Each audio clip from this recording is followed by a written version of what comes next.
Angelus Domini nunciavit Mariae, et concepit Spiritus Sancto.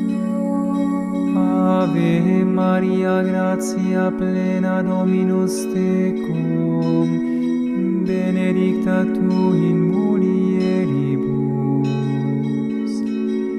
et benedictus fructus ventris tui, Iesus.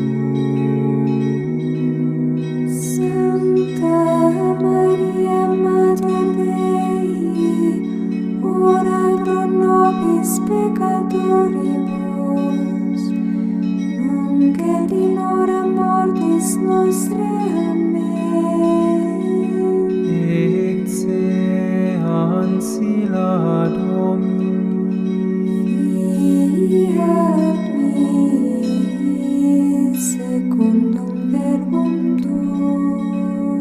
Ave Maria, gratia plena, Dominus tecum, benedicta tu in mulieribus, et benedictus fructus ventris tui, Iesus.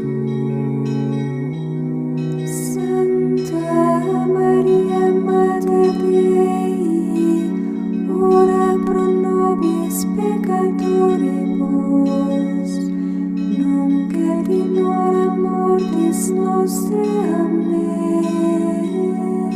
Et verbum caro factum Et habitavit in nobis. Ave Maria, gratia plena, Dominus tecum.